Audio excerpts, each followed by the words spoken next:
Amen. Amen. Il est vivant. Il est vivant. Qui?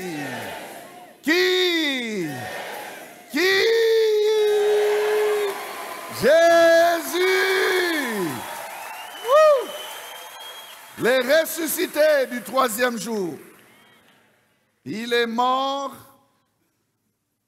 Il a fait 3 jours dans les séjours des morts. Et le troisième jour, il est sorti vivant. Plein de vie. Il a été vu par plusieurs. Paul dit qu'il a apparu à plus de 500 frères à la fois. Les témoignages de sa résurrection sont multiples. Et Paul dit lui-même qu'il a été aussi, lui, l'avorton privilégié de le voir aussi vivant. Alléluia. Nous aussi, nos yeux les voient par la foi. Et il vit dans nos cœurs. C'est parce qu'il vit que nous vivons. Amen. Jean chapitre 11, versets 21 jusqu'à 27. Nous allons prendre une histoire de la résurrection. Jean 11, 21 à 27. Marthe dit à Jésus, « Seigneur, si tu eusses été ici, mon frère ne serait pas mort. Mais maintenant même, je sais que tout ce que tu demanderas à Dieu, Dieu te l'accordera. » Jésus lui dit, « Ton frère ressuscitera. » « Je sais, lui répondit Marthe, qu'il ressuscitera à la résurrection au dernier jour. Jésus lui dit, « Je suis la résurrection et la vie. Celui qui croit en moi vivra quand même il serait mort. Et quiconque vit et croit en moi ne mourra jamais. Crois-tu cela? » Elle lui dit, « Oui, Seigneur, je crois que tu es le Christ, le Fils de Dieu, qui devait venir dans le monde. » Amen. Proclamons le texte de l'année, psaume 65, verset 5. « Heureux celui que tu choisis et que tu admets en ta présence, pour qu'il habite dans tes parvis. Nous nous rassasierons du bonheur de ta maison, de la sainteté de ton temple. » Amen. Bon appétit. Gloire au Seigneur. Amen. Bien-aimés, nous célébrons la résurrection de notre Seigneur Jésus-Christ. Lui que la mort n'a pas su retenir en son sein, car la mort n'en avait pas le pouvoir. La mort n'avait pas le pouvoir de le retenir. Et Jésus-Christ vit pour toujours. Voilà pourquoi, bien-aimés, nous sommes devenus son peuple. Nous sommes les résultats du travail que Jésus a accompli parfaitement. L'œuvre de la croix. Bien-aimés, l'œuvre de la croix, c'est la clé de voûte. C'est la pierre de l'angle, la principale sur laquelle s'est construite toute la vie chrétienne. Sans la mort et la résurrection de Christ, il n'y a pas de foi véritable. Amen. Allez lire 1 Corinthiens 15, vous allez voir que si Christ n'est pas ressuscité, même le message de l'Évangile n'a pas sa valeur. Nous sommes en train de prêcher des mensonges parce que Christ n'est pas ressuscité. S'il n'est pas ressuscité, donc notre espérance est vaine. C'est que ceux qui meurent sont perdus, même s'ils meurent en Christ. La mort et la résurrection de Jésus, c'est la base du christianisme. Nous bénissons le Seigneur qui nous a donné déjà 3 jours dans les séminaires. Nous avons eu à parler de certaines de ces vérités qui sont importantes pour notre foi. Mais ici, ce matin, nous avons le texte de Jean 11, texte que nous connaissons bien, frères et sœurs. Nous les connaissons parce qu'il s'agit de la résurrection de Lazare. Lazare qui est un proche de Christ, un ami de Christ. Christ était ami de la famille de Lazare. Les sœurs de Lazare sont Marie et Marthe. Et Jésus avait l'habitude de les visiter. Mais lorsque Lazare va tomber malade, Jésus avait quitté Jérusalem et il s'est retrouvé du côté de la Galilée parce qu'on avait voulu mettre la main sur lui. Vous voyez ça dans les textes lorsqu'il va dire « Allons vers Jérusalem », les apôtres ont dit, certains d'entre eux ont dit « Mais il n'y a pas longtemps, on a voulu te tuer là-bas, tu veux qu'on y aille ?» L'un même va dire « Allons afin de mourir avec lui ». Il n'a pas hésité à revenir là, à Jérusalem. Pourquoi? Parce qu'il savait ce qu'il y attendait. Jésus n'a pas été surpris par la mort. Jésus s'est préparé à la mort. Alléluia. Jésus est le seul homme qui soit entré dans le monde avec pour mission de mourir pour l'humanité. Le seul homme, il n'y en a pas deux. Chacun d'entre nous, bien-aimés, nous nous accrochons à la vie. Mais lorsque Pierre va dire à Jésus, « À Dieu ne plaise, toi tu ne mourras pas », Jésus pouvait dire, « Amen, je reçois ». Mais Jésus n'a pas dit ça. Jésus a dit, « Arrière de moi, Satan. Tes pensées ne sont pas des pensées de Dieu. Ce sont des pensées des hommes. » Il n'a pas accepté que l'on le détourne de sa mission. Sa mission était de mourir pour nous. Il le confesse. Il a dit, tu n'as voulu ni holocauste, ni sacrifice. Tu m'as formé un corps. Je suis venu pour accomplir ta volonté. Il est question de moi. C'était l'offrande de sa vie dont il parlait. Il devait se donner à Dieu, Jésus. Comme un sacrifice vivant. Il s'est offert. Parce que c'est le contrat qu'il avait avec son Père. Même quand il lui disait, si cette coupe n'est pas à moi, éloigne-la. Il va ajouter, il va dire, non pas ce que je veux, mais ce que toi tu veux. Père, as-tu changé de programme? Non, je souffre dans mon cœur quand je pense que je vais endurer la douleur de la croix. Non pas ce que je veux. Il était focalisé sur sa mission. Rien ne le détournait de cette mission, rien ne l'a détourné de cette mission-là. Amen. Il n'y a personne qui peut dire comme Jésus, je donne ma vie afin de la reprendre. Frère, tu peux donner ta vie et la reprendre, tu en as les moyens? Mais écoutez comment lui parle. Il est conscient de ce qu'il attend. Amen. Alors, la mort de Lazare, bien-aimé, c'est l'occasion pour nous d'avoir quelques vérités concernant la nature de Christ. Il y a eu d'autres résurrections que Jésus-Christ a opérées, mais jamais Jésus n'expliquait, jamais Jésus n'enseignait.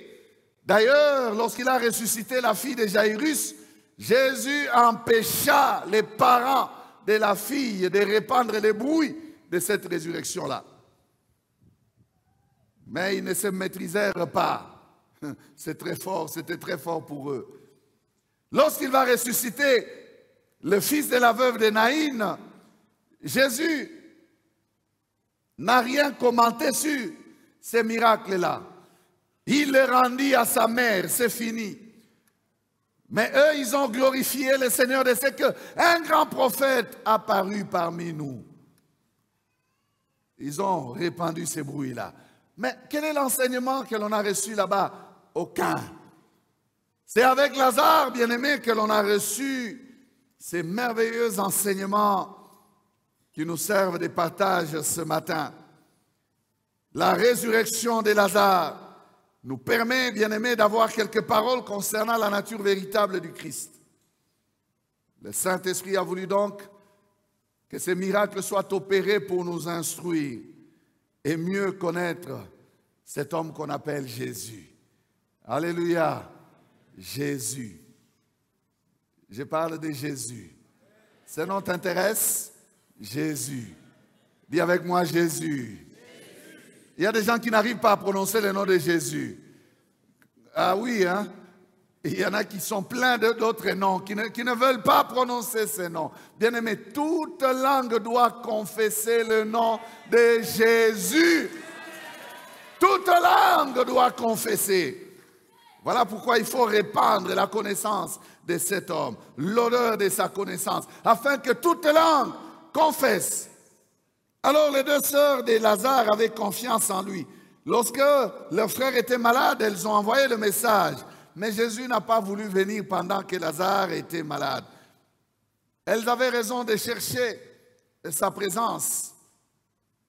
Elles avaient raison de chercher la présence de Jésus. Si quelqu'un veut un sous-thème ce matin, je dis, dans sa présence, il y a la vie.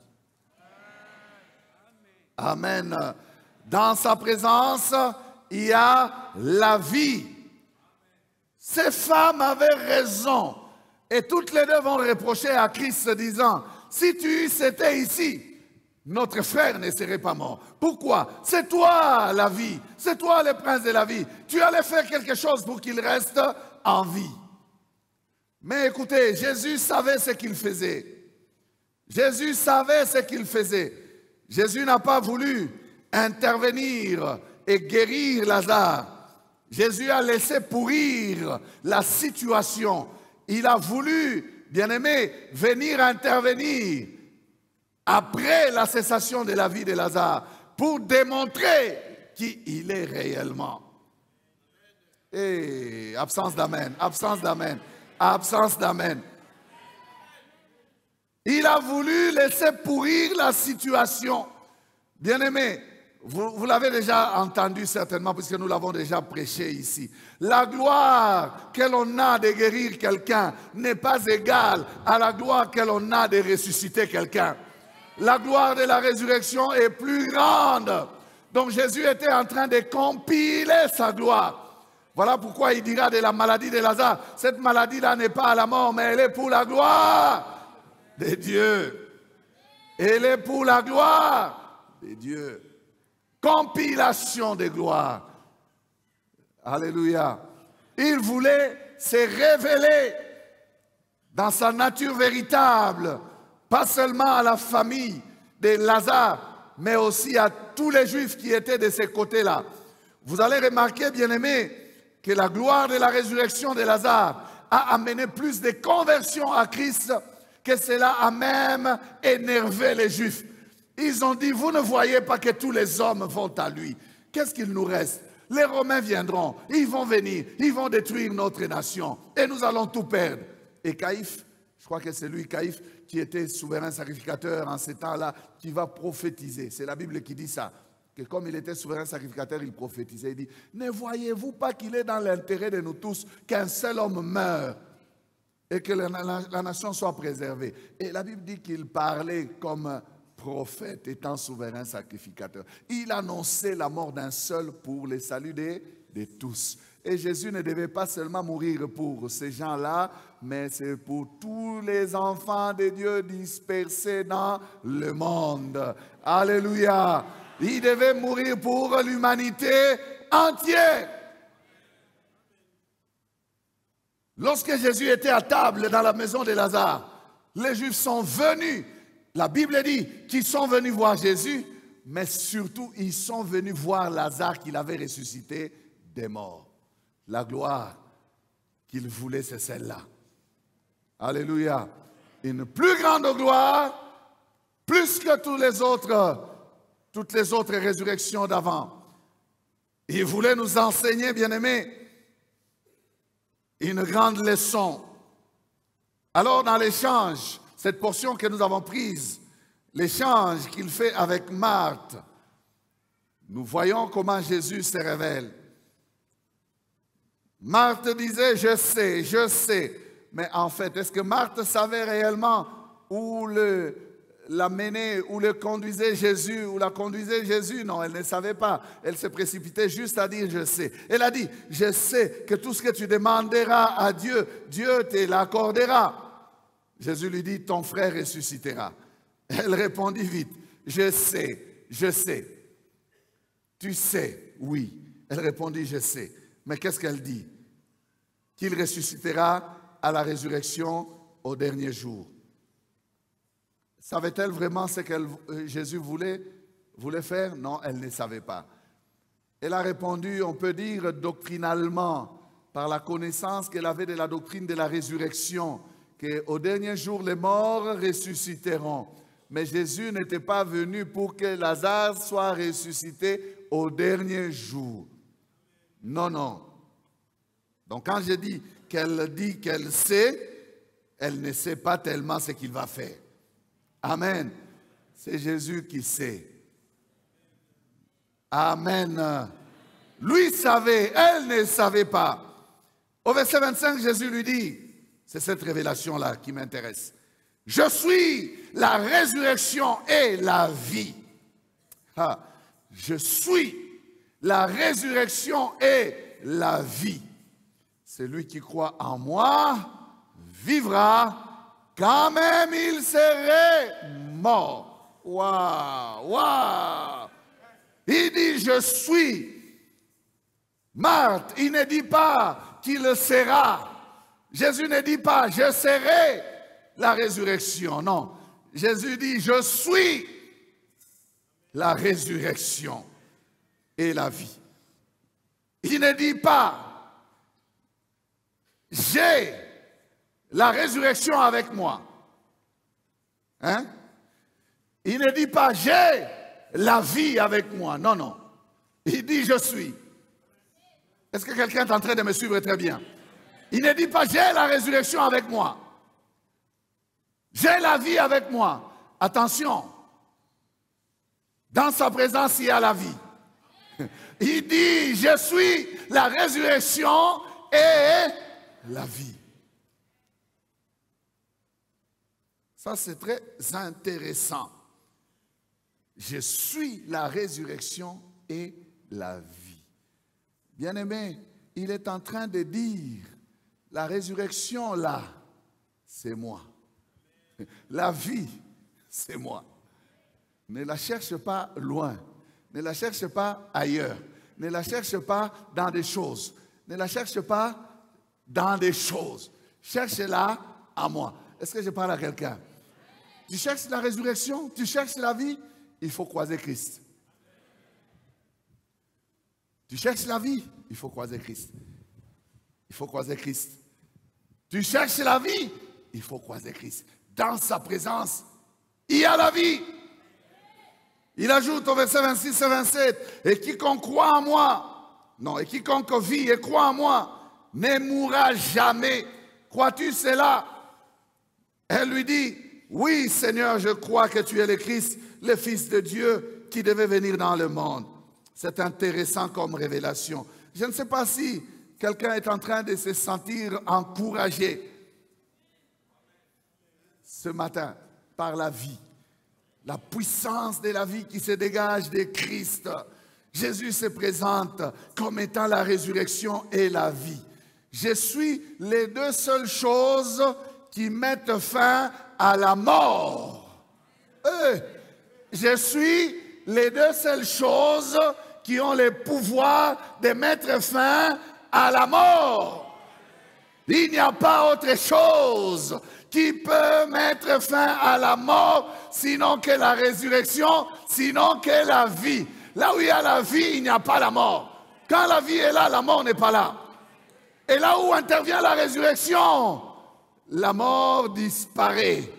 La mort qui était installée s'arrête. Elle est remplacée par la vie. Parce que la résurrection est attachée à la vie. Il dit, je suis les deux.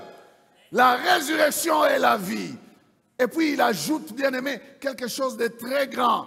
Ça, c'est pour toi et moi. Il dit, celui qui croit en moi vivra. Il dit, ne mourra jamais.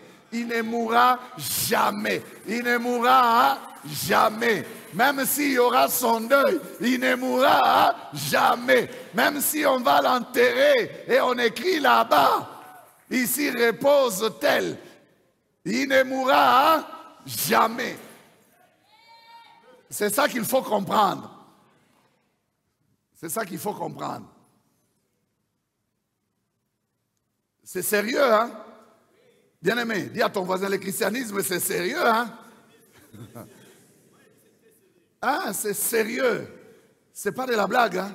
Celui qui croit en moi vivra. Hein?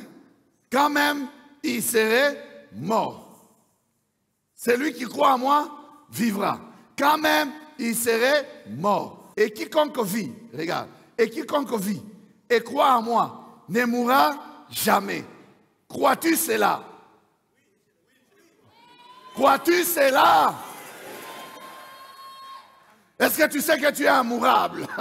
Est-ce que tu sais que tu es immourable? Tu es immourable. Jésus, merci. Merci Seigneur d'avoir fait de nous des immourables. En bon français, on dira des immortels. Alléluia. Mais immourable, selon les versets ici. Quiconque vit et croit en moi ne mourra jamais. Immourable. Alléluia. Qu'est-ce qu'il est en train de dire? Écoutez, ce verset 25 est intéressant. Celui qui croit en moi vivra. Quand même il serait mort. Il faut croire en cette parole. Hein? Ça veut dire, je suis en train de la retourner cette parole. Ça veut dire que quand même la mort viendra, elle n'aura pas le pouvoir de stopper la vie de celui qui croit en Jésus. Ah! Quand bien même la mort viendra, elle n'aura pas le pouvoir de stopper la vie de celui qui croit en Jésus. Finalement, où est la victoire de la mort? C'est ça le cri que Paul nous fait pour se dire, oh mort, où est ta victoire? Où est ton aiguillon? Donc tu n'as pas assez de pouvoir. Jésus t'a vaincu, hein? Il t'a écrabouillé. Et il ne se limite pas à voir ça lui-même. Il dit, je suis la résurrection et la vie. Celui qui croit en moi vivra. Quand même, il serait mort. Ça veut dire encore ceci, que même dans la mort, celui qui croit vit.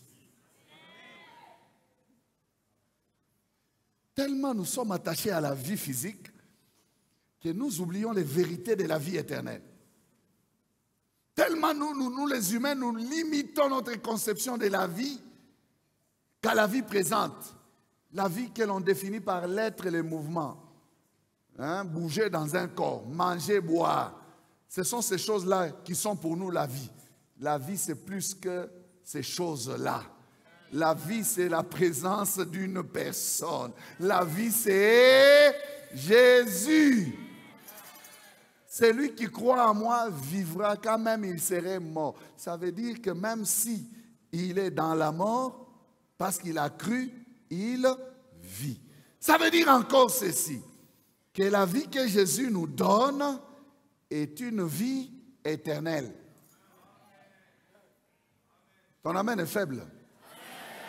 Parce que le chrétien, il a la vie éternelle. La vie que Christ nous donne est une vie éternelle. Une vie éternelle.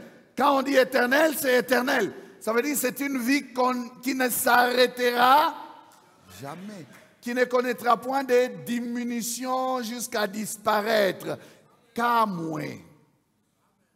Jamais. C'est une vie éternelle. Ça veut dire encore ceci, mon frère, que tu peux mourir physiquement, comme meurt tout homme. Mais comme tu crois en Jésus, tu resteras vivant. Et enfin, ça veut dire aussi ceci. Ça veut dire beaucoup de choses. Hein? Qu'il y a une autre vie qui n'a rien à voir avec la mort.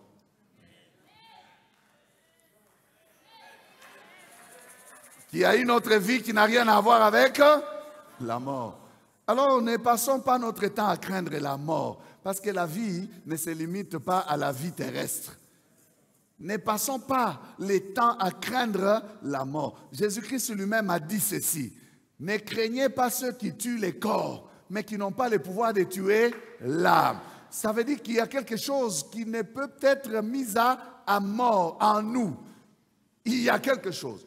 Ne craignons pas ceux qui tuent. Pam, pam, pam, pam, pam, pam, pam. Ils tuent ça, les corps. Mais il y a plus que les corps. Toi, tu crains la mort. Parce que ton amen là, il n'est pas... Ne crains pas la mort. Il y a plus que ces corps, mon frère. Ce matin, je suis en train de te dire cela. Ne crains pas. Parce que dans sa présence, il y a la vie. Si tu as reçu Jésus, tu as la vie. Amen. Ce n'est pas étonnant que la verge d'Aaron puisse fleurir dans sa présence. Parce que dans sa présence, il y a la vie. Alléluia. Heureux celui que tu choisis et que tu admets en ta présence. Il est question de choisir. Il voulait choisir Aaron. Sa verge a fleuri. Si Dieu t'agrée dans sa présence, il placera en toi sa vie. Sa vie. Amen. Alors, ce que Jésus est en train de déclarer à Marthe, il va aussi le démontrer. Jésus ne passe pas son temps à faire juste des déclarations. Je vous ai dit que les miracles de Lazare, de la résurrection de Lazare, nous enseignent que Jésus est la résurrection et la vie. L'a-t-il seulement dit comme ça? Non, il dit, passons à l'expérimentation. Parce que ce que moi je déclare, c'est la vérité. Il va défendre la tombe de Lazare. Il appelle Lazare.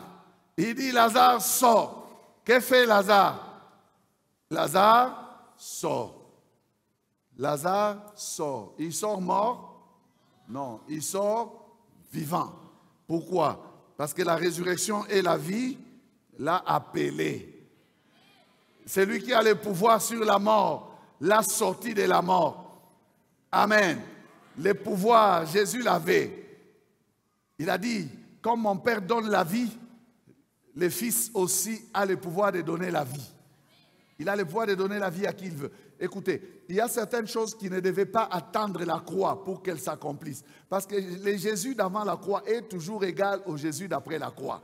Il ne faudrait pas penser que le Jésus d'après la croix est plus glorieux que le Jésus d'avant la croix. Non, le Jésus qui a marché sur la terre avait la divinité qui habitait corporellement en lui. Il avait tous les pouvoirs d'agir en lieu et place de Dieu. C'est pourquoi il peut dire, celui qui m'a vu a vu le Père. Alléluia. Il n'avait pas besoin d'attendre la mort et la résurrection pour faire ce qu'il devait faire. Il le faisait quand il voulait le faire. Amen. Est-ce que nous comprenons ces choses? Il en avait le pouvoir et il a manifesté ce jour-là. Quelqu'un a dit, Jésus devait bien appeler Lazare parce qu'il était question de faire sortir un seul mort. Le temps n'était pas encore venu pour faire sortir tous les ressuscités de la mort. Mais il pouvait bien faire sortir d'autres morts. Il n'a pas voulu. C'est pour cela qu'il a appelé. Lazare sort! C'est Lazare seul qui est sorti. Les voisins de Lazare qui étaient là en train de les regarder, Lazare, on est dans la... Il a dit, le prince de la vie m'a appelé, Jésus m'a appelé, je sors, je vous laisse là dans la mort, moi je vais dans la vie, je retourne sur la terre.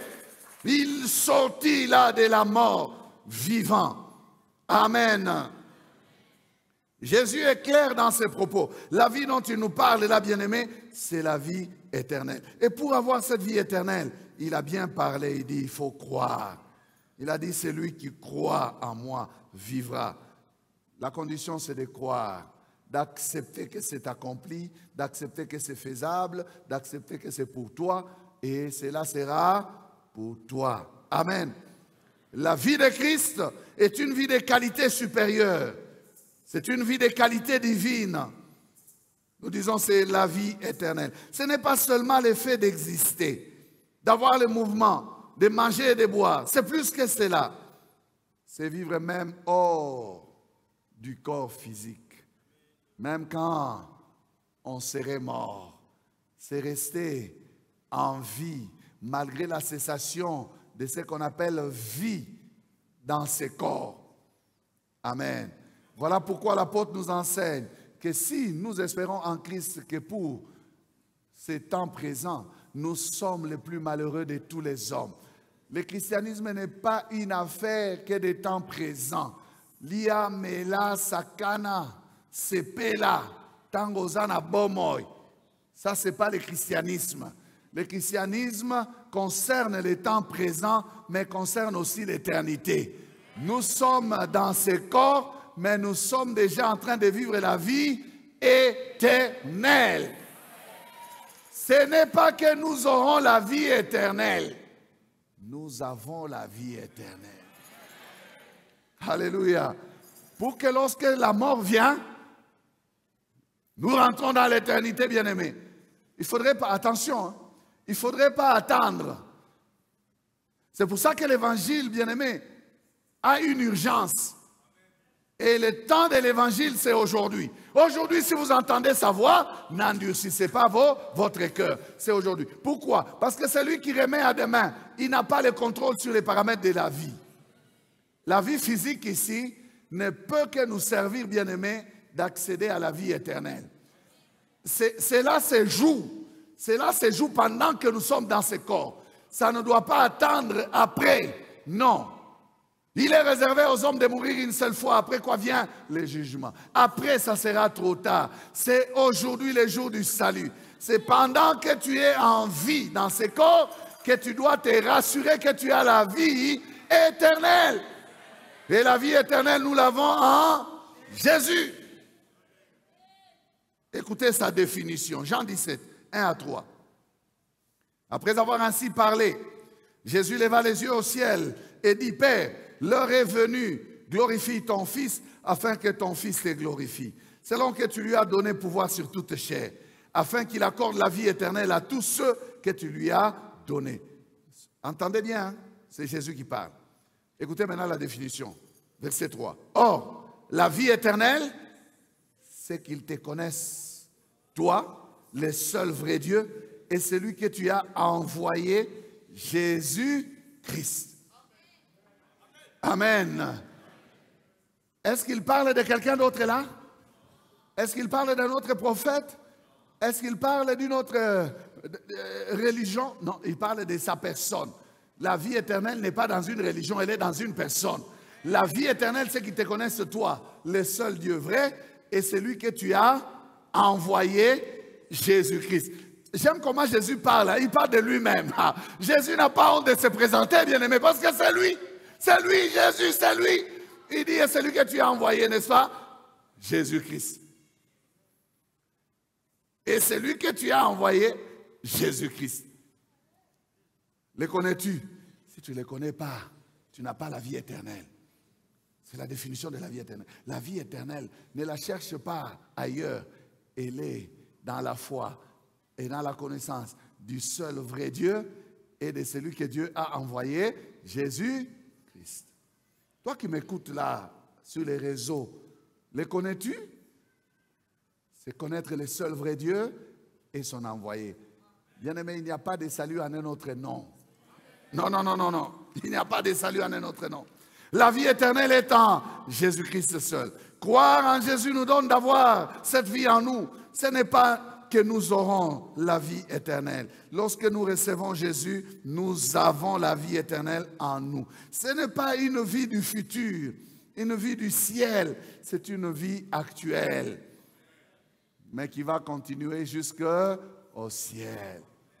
Une vie actuelle qui va continuer jusqu'au ciel. C'est là où le christianisme est différent des autres, de tous les autres mouvements religieux. Les chrétiens reçoivent la vie de Jésus ici-bas sur la terre et ils traversent dans l'au-delà avec la vie de Jésus. C'est pour cela qu'il y a espérance, bien-aimé. Alléluia. Il y a de l'espérance en Christ. 1 Jean 5, 11 à 13, il faut le savoir. Et voici ce témoignage. c'est que Dieu nous a donné la vie éternelle et que cette vie est dans son Fils. Celui qui a le Fils a la vie. Celui qui n'a pas le Fils de Dieu n'a pas la vie. Je vous ai écrit ces choses afin que vous sachiez que vous avez la vie éternelle, vous qui croyez au nom du Fils de Dieu. Amen. Je vous ai écrit ces choses afin que vous sachiez. Dites à quelqu'un afin que tu saches. Afin que vous sachiez. Il faut les savoir. Il ne faut pas être comme Marthe qui dit je sais sans savoir véritablement. Nous savons véritablement aujourd'hui parce que la révélation est complète. Nous savons tout concernant, bien-aimés, la vie éternelle. Afin que vous sachiez que vous avez la vie éternelle. Vous qui croyez au nom du Fils de Dieu. Qui a la vie éternelle? C'est celui qui a le Fils. Celui qui n'a pas le Fils n'a pas la vie. Même s'il est président, on l'appelle préso. Il dit, je fais la vie. Il bloque la terrasse. Préso, yeah! Nini, t'es mauvais. Non, ça la vie. Ça la mort. Oh, ça la mort. Dans la mort. Celui qui n'a pas le Fils, il est mort. Alléluia. La résurrection de Christ, la vie de Christ vient ramener l'homme mort dans les péchés, il les ramène à la vie. En Jésus, nous passons de la mort à la vie. Si on dit les choses anciennes sont passées, c'est réellement un miracle qui se passe. On passe de la mort à la vie, des ténèbres à la lumière, de la perdition au retrouvailles. Et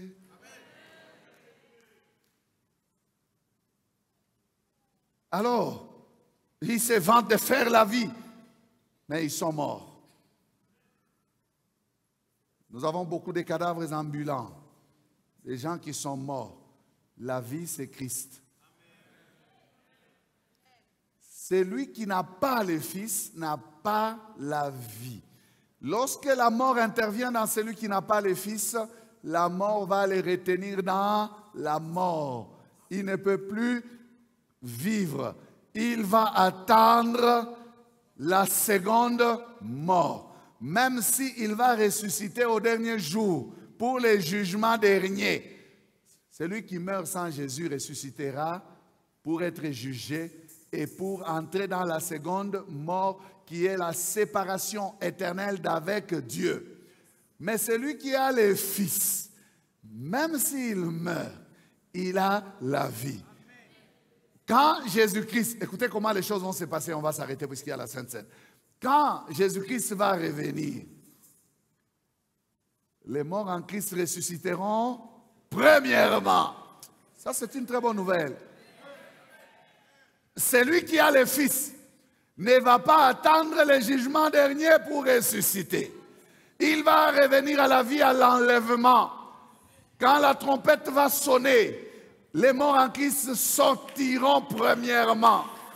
Et avec les vivants qui seront sur la terre, qui sont convertis, qui sont chrétiens, et les vivants en Christ, et les morts en Christ, tous seront transformés et ensemble ils s'en iront à la rencontre du Seigneur dans les airs. Là, on va laisser les morts dans le monde vivant, dans le monde. Les gens qui n'auront pas les fils, qui sont dans la mort. Vous êtes avec moi? Et ils sont dans la mort. Ils vont continuer à vivre dans la mort, sur la terre, mais nous serons partis au ciel.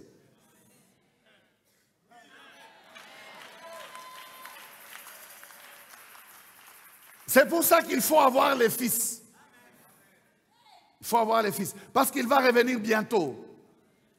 Il dit, je suis la résurrection et la vie. S'il n'était pas ressuscité, ceux qui meurent en Christ seront aussi perdus. Mais comme Christ est ressuscité, Dieu l'a ressuscité pour qu'il soit les prémices de ceux qui ressusciteront. Comme Christ a connu la résurrection, les morts en Christ ressusciteront aussi. C'est pour cela, bien-aimé, il nous dit que même lorsque nous perdons les frères, Comme on vient de perdre un frère hier là. D'ailleurs, j'ai entendu un très bon témoignage du frère qui est mort hier, Samuel. Il disait à sa femme, moi je vais au paradis. Sa femme refusait, elle disait, tu ne mourras pas. Elle priait, elle pleurait. Il a dit, non ma femme, au revoir. Je te dis déjà au revoir, je suis en train de partir. Je vais au paradis. Et il a levé sa main, il a fait bye bye à sa petite fille que la femme portait. Il dit, bye. Voilà la mort d'un chrétien. Dans la paix, dans le calme. Sachant où il va, qu'il ne meurt pas, qu'il va se reposer. Heureux les morts qui meurent en Christ. Parce qu'ils font quoi? Ils se reposent et leurs œuvres les suivent. Aujourd'hui, le jour de la résurrection, je vous parle de la mort. Pourquoi? Parce que la résurrection et la vie a vaincu la mort. Jésus a vaincu la mort. Il nous dit ceci dans 1 Thessaloniciens 4. De ne pas nous lamenter, de ne pas pleurer comme des gens qui n'ont point d'espérance. Nous les chrétiens, nous n'avons pas besoin de pleurer comme si tout était fini. Ce n'est pas fini, ça continue. Ce n'est qu'une séparation. Nous allons recouvrer nos morts, nous les retrouverons. Lorsque la trompette sonnera, ils reviendront. Et l'apôtre a dit, consolez-vous donc les uns les autres par ses paroles. Que Dieu bénisse sa parole.